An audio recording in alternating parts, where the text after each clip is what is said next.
Hello everyone. Protecting the rights of Dalits and Adivasis. ये देखते हैं। कबीर एक 15th सेंचुरी का पोएट थे। एक भक्ति ट्रेडिशन होता है, उनमें ये पोयम लिखते हैं, एक दूसरे से प्यार करने की बात कहते हैं। ये जो रिचुअल्स करते हैं, अलग अलग जो पंडित्स हैं, जाति के लिए बांट देना गलत है। हर इंसान गॉड को पा सकता है, मोक्ष की प्राप्ति कर सकता है। हमारे नॉलेज हमें अपनी एक्सपीरियंस के द्वारा प्राप्त करनी चाहिए और उनकी पोएट्री हम लोगों को एक आइडिया देती है। इक्वलिटी ऑफ ऑल, सब ह्यूमन बीइंग है, सब बराबर है और किसी के काम कोई छोटा बड़ा नहीं है, सबका काम इक्वल होना चाहिए। जहाँ कोई घड़ा बनाने वाला हो या कोई वोमेन पानी लेकर आ रही है एक पोट में, वो सारे के सारे सब एक जैसे हैं, समानता है उनमें और होनी भी चाहिए। इन्होंने कास्ट सिस्टम के बारे में कहा था कि हर इंसान को बराबर का हक दिया जाए। ठीक, जाति प्रथा और कास्ट सिस्टम नहीं होना चाहिए। कबीर के जो दोहे हैं जिससे लोगों ने अनइक्वलिटी के खिलाफ लड़ाई करी, वो कबीर के पोएम को रिपीट करते थे, समाज में बताने की कोशिश करते थे कि हर एक इंसान बराबर है। यही हमारा कॉन्स्टिट्यूशन भी कहता है, राइट टू इक्वलिटी। हर कोई कॉन्स्टिट्यूशन के सामने बराबर है। आदिवासी जो लोग जंगल में रहते हैं या फिर ऐसे एरिया में रहते हैं जहां पर जंगल हो, दलित्स, शेड्यूल कास्ट और नीचे कास्ट के होते हैं ना, उनको दलित्स कहते हैं। Protecting the rights of Dalits and Adivasi. हमारे कंट्री ने काफी पॉलिसी और लॉज बना रखी है। हमारे देश में लोगों का एक्सप्लोटेशन ना हो, बुरा बर्ताव ना हो, फिर भी हम लोग रियल लाइफ केस स्टडी करें तो रियल लाइफ अकाउंट काफी अलग है। दलित्स के साथ क्या क्या होता है हम लोग न्यूज में भी सुनते रहते हैं। स्टोरी देखते हैं। चकमलगुर विलेज में बहुत बड़ा फेस्टिवल्स की तैयारी कर रहे थे, जो कि ये फेस्टिवल 5 साल में एक बार आता है। जो लोकल उनके देवी देवता है ना, उनके ऑनर्ड में ये फेस्टिवल मनाया जाता है और वहां के जो प्रीस्ट है, पुजारी, उनकी पूजा करते हैं और लगभग आसपास के 20 गांव के लोग इस 5 दिन के इवेंट को देखने के लिए आते हैं। 5 साल में एक बार होता है ये फेस्टिवल और 5 दिन के लिए होता है और 20 गांव से लोग आते हैं। ये कम्युनिटी कब स्टार्ट होती है? जब दलित्स मेंबर प्रीस्ट कम्युनिटी का पैर धोते हैं। दलित्स ने जो पंडित के पैर धोए ना, उनसे वो बचे हुए पानी से दलित्स लोग नहा लेते थे। इस विलेज में एक पर्सन है, वो रत्नाम्स फैमिली से बिलोंग करता है। वही ये टास्क परफॉर्म करते हैं, पंडित के पैर धो के नहाने वाला। कितनी बुरी बात है ये। रत्नाम्स की फैमिली इस काम को करती थी और रत्नाम्स के फादर, ग्रैंडफादर ने भी सेम टास्क पहले परफॉर्म कर चुके हैं। रत्नाम्स फैमिली दलित्स है तो वो पहले प्रीस्ट के पैर धोते हैं, फिर उस पानी को पीते हैं और उनसे नहाते हैं। ये रत्नाम्स के फादर ने, दादा ने, सब ने किया है। तो अब रत्नाम की बारी आई है।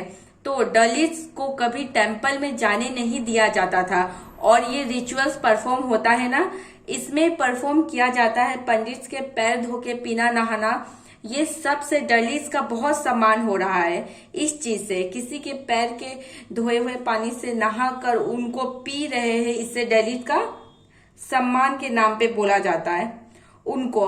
अब रत्नाम को ये काम करने का टर्न आया। रत्नाम 20 इयर्स का था और पास के कॉलेज में इंजीनियरिंग पढ़ रहा था। तो रत्नाम ने मना कर दिया कि ये पैर धो के नहाने पीने वाला रिचुअल हम फॉलो नहीं करेंगे। उसने कहा इस तरह के जो प्रैक्टिस है और उनकी फैमिली को रिचुअल्स करना पड़ता है वो दलित है, लेकिन वो ये सब नहीं करेंगे।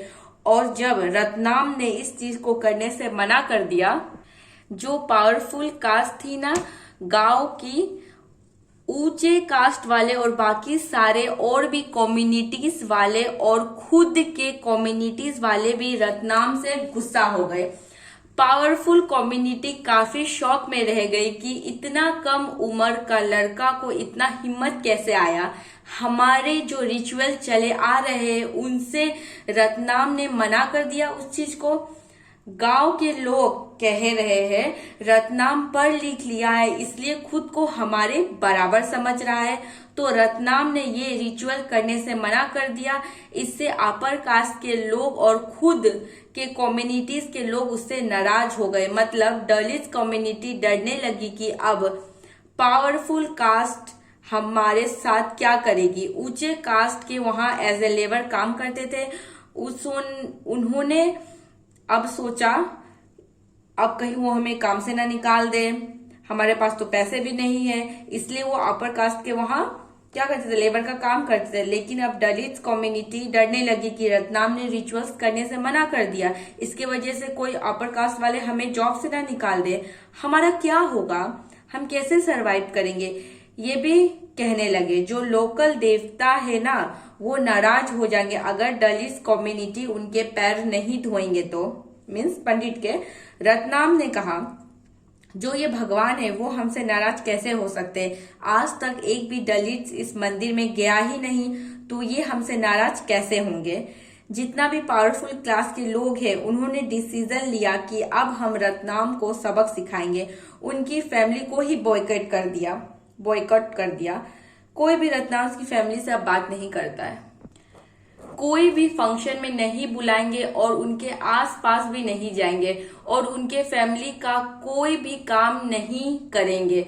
और सबसे कह दिया, अपर कास्ट के लोगों ने एक दिन कुछ लोग विलेज में एंटर कर गए और रत्नाम की झोपड़ी में आग लगा दी। अपनी माँ के साथ रत्नाम तो बाहर निकल गया, तो रत्नाम पुलिस स्टेशन चला गया।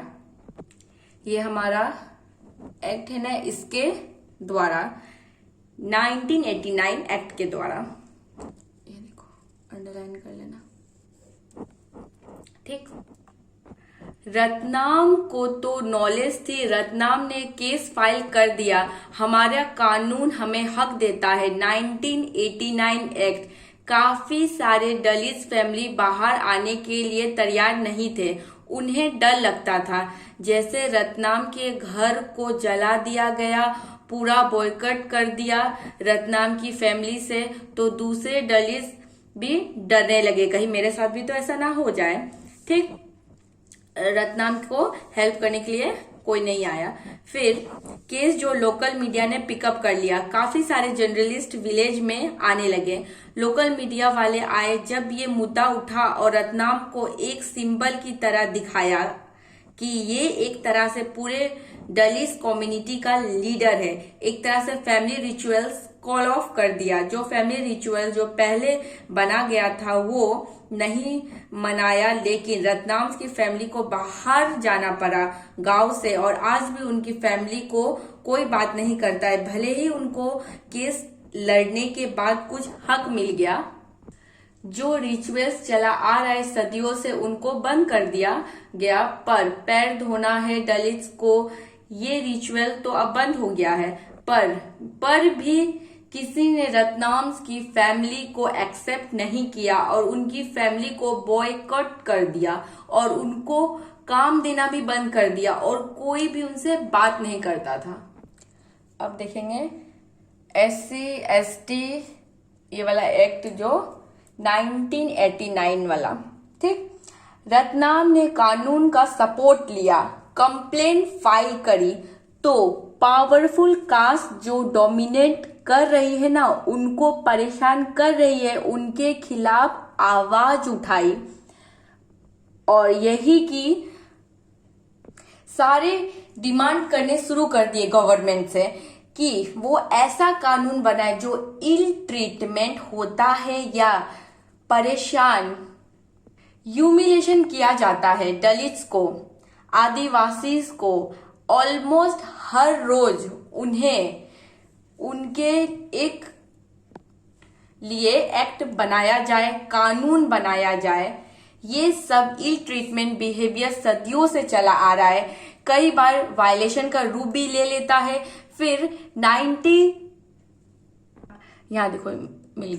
1970s एंड 1980s बहुत बुरा होता था। इस पीरियड में साउथ इंडिया के कई सारे पार्ट में दलित ग्रुप ने अपनी राइट्स के लिए फाइट किया, और जितना भी रिचुअल्स था दलित के साथ बहुत बुरा होता था। रिचुअल्स, कास्ट ड्यूटी, सबको कह दिया अब हम ये सब नहीं झेलेंगे। रतनाम ने रिफ्यूज किया था लोकल पंडित का पैर धो के नहाना पीने का नियम, जबकि उनको मंदिर में जाने नहीं दिया जाता था। इस तरह के रिचुअल पूरे देश में होते हैं। साउदर्न इंडिया में इस तरह के रिचुअल्स को करने से बिल्कुल मना कर दिया है। दलित ने कहा हमारे साथ मिसबिहेव किया जाता है और हमारे साथ एक्सप्लॉयटेशन कितना हो रहा है, सदियों से आप हमें टॉर्चर कर रहे हैं, अब नहीं चलेगा। पावरफुल कास्ट के लोग को बहुत गुस्सा आया और वायलेंस हुआ और दंगे भी बहुत हुए, बहुत ज्यादा वायलेशन हो रहा है, फिर भी गवर्नमेंट कुछ नहीं कर रही है।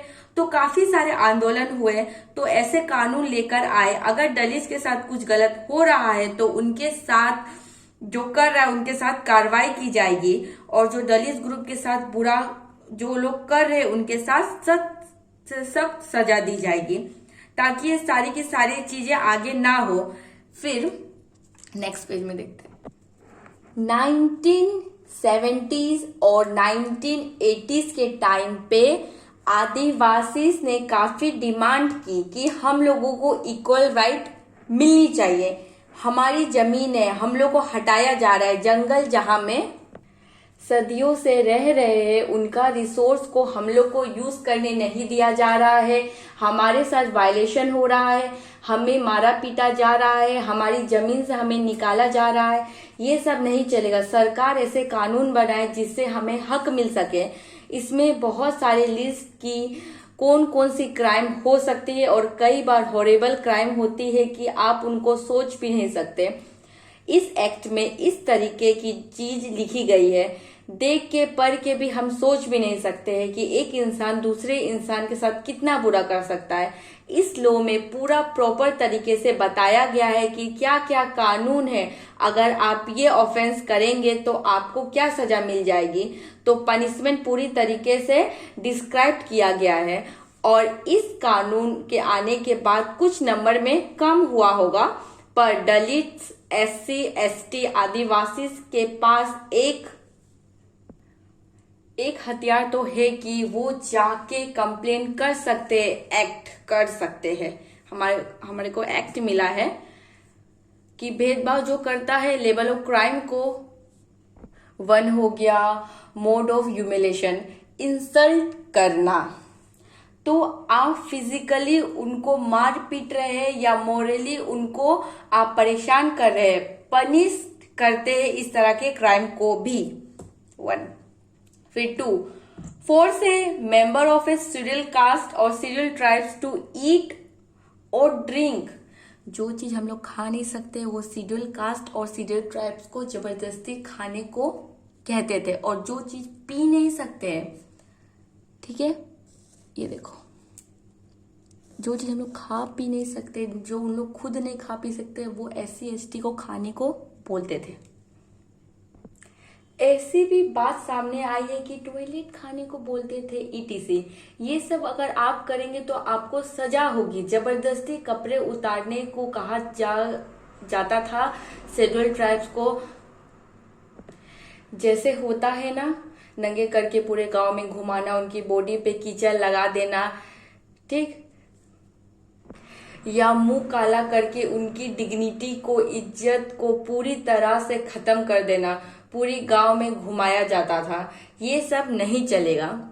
सेकेंडली, उनको उनका जो रिसोर्स है, जैसे पैसा नहीं मिलता था, मार पीट के काम करवाते थे, ये अब नहीं करवाएंगे और ये जो एक्ट है अब पनिशेबल है।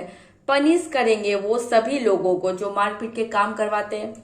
कुछ लोग मारपीट के SC/ST वालों से इनकी जमीन छीन लेते हैं और उन पर खेती और अपना कारोबार लगा लेते हैं। इंडस्ट्री, बिजनेस, एग्रीकल्चर वो सब भी अब किया नहीं जा सकता। एट अनदर लेवल, जो भी दलित्स और ट्राइबल्स वोमेन पे कोई भी क्राइम करता है तो उनको सजा दी जाएगी। वोमेन के साथ गलत होगा या वोमेन के साथ डिसऑनर करने की कोशिश की तो परेशान करने की या कुछ भी करने की कोशिश की SC/ST के वोमेन को तो उनके खिलाफ भी कार्रवाई चलेगी। ये वाला टॉपिक को रीडिंग कर लेना ताकि अच्छे से और समझ में आ जाए। ठीक, स्टार्ट करते हैं। टॉयलेट को मशीन से क्लीन किया जा सकता है। टॉयलेट गड्ढे में फिल हो जाती है, फिर उनको साथ में हाथ से निकाला जाता था एक इंसान के द्वारा। उसको कहता है manual scavenging, means practice of removing human and animal waste, और ये सब को लेके दूर फेंक दिया जाता था। जो सफाई कर्मचारी जो है ना, उनको मैनुअल स्कैवेंजिंग कराना कितना हार्मफुल होता है उस पर्सन के लिए, मीन्स ह्यूमंस के लिए कितना डिसरेस्पेक्टफुल होता है। हमारी टॉयलेट उठाना, वेरी सैड।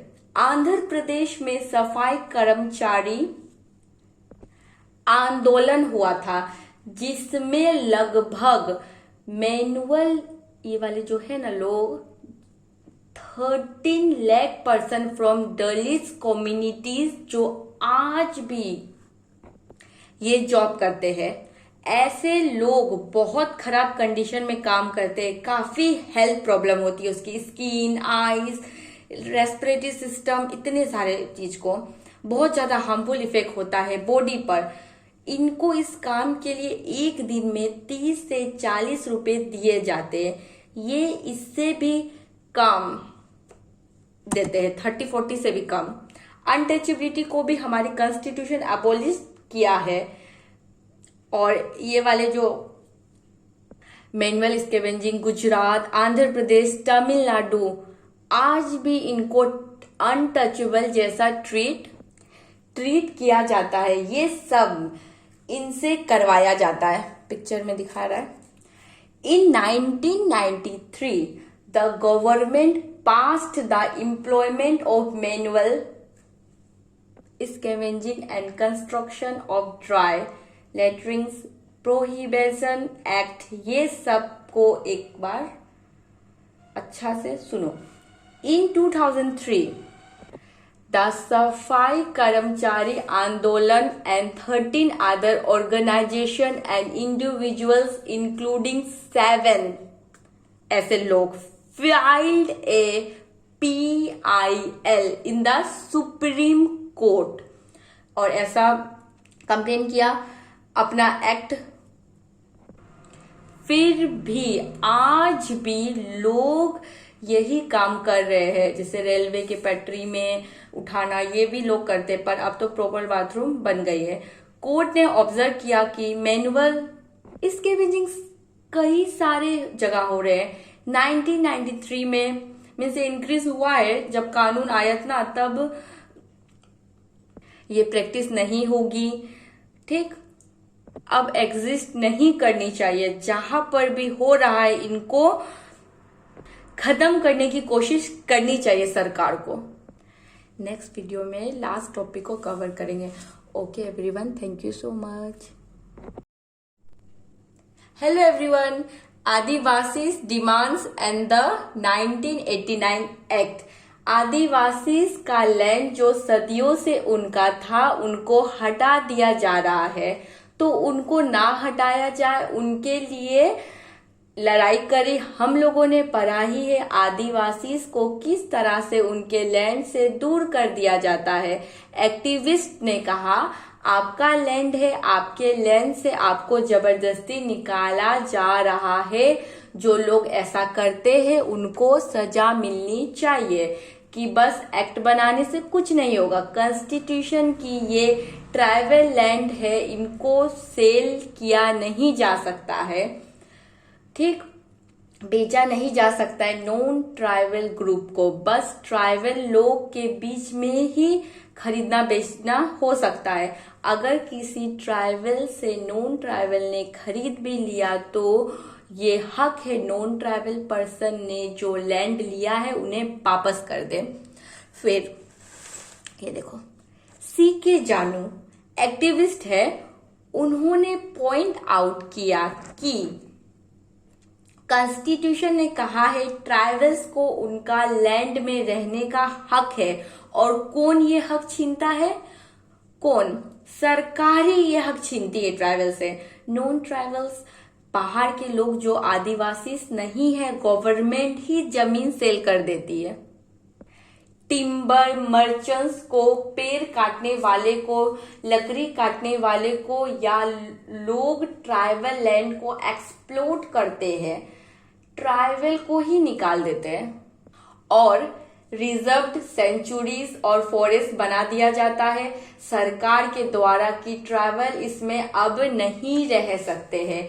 कॉन्स्टिट्यूशन हक देता है ट्राइबल्स को अपना जमीन में रहने का, बल्कि सरकारी ट्राइबल से वो हक छीन रही है, उनके लैंड से उन्हें निकाल देती है, और वापस कुछ कंपेंसेशन एक होता है ना, नहीं मिलता है पैसे उनका लैंड से, तो गवर्नमेंट को कुछ प्लान और पॉलिसी बनानी होगी।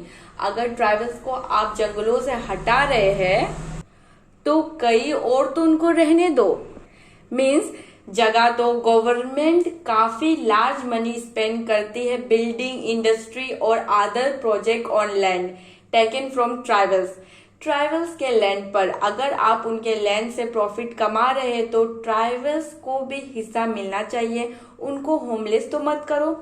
फिर ये पिक में दिखाते हैं, 2006 में फॉरेस्ट एक्ट बनाया गया। इसमें कहा गया कि जो शेड्यूल्ड ट्राइब्स के लोग पर सदियों से अत्याचार हो रहा है, अनजस्टिस हो रहा है, उनको उनका लैंड वापस दिया जाए, और उन लोग को जानवर चराने का और लकड़ी के अलावा भी ना जड़ी बूटियां, फल सब ट्राइबल्स लोग कलेक्ट कर सकते हैं। और ये भी काम है कि वो बचाए फॉरेस्ट को और कंजर्व करे, और बायोडाइवर्सिटी मीन्स बाकी जो जानवरों की भी देखभाल करे, टेक केयर करे। अब कंक्लूजन, आपने कॉन्स्टिट्यूशन में तो लिखा ही है, कानून बना दिया है, लेकिन जरूरी नहीं रियलिटी में भी हो गया है। लोगों को बहुत लगातार एफर्ट्स डालने पड़ते हैं। ये जो लॉ सब बनाया जा रहा है रियलिटी में भी अप्लाई हो रहा है क्या? हम फेलो सिटीजन्स को भी ये ध्यान रखना होगा कि सबके हक उनको मिले। The desire for equality, dignity and respect is not new. सब इक्वल हो, सबको रेस्पेक्ट दिया जाए, ये सब न्यू नहीं है, हमेशा एग्जिस्ट करती आई है पूरी हिस्ट्री में भी किसी ना किसी फ्रेम में। तो इसमें भी हमने पढ़ा कि कितने लोगों के साथ गलत हुआ है, और आंदोलन भी इसलिए हुआ कि आप हमारे साथ गलत कर रहे हो, हम नहीं सहेंगे। एक बार आपने लॉ बना दिया, इसका मतलब ये नहीं कि वो चल ही रहा है कि आप उन पे ध्यान ना दे। ध्यान दे और देखे कि किस तरीके से चीज काम कर रही है। स्ट्रगल करना पड़ेगा, नेगोशिएशन करना पड़ेगा, और चीजों को ऑर्गेनाइज करना पड़ेगा। और कॉन्स्टिट्यूशन ने जो हक दिया है हम सिटीजन को, एक्चुअली में हमें वो हक मिलना चाहिए। Okay everyone, thank you so much.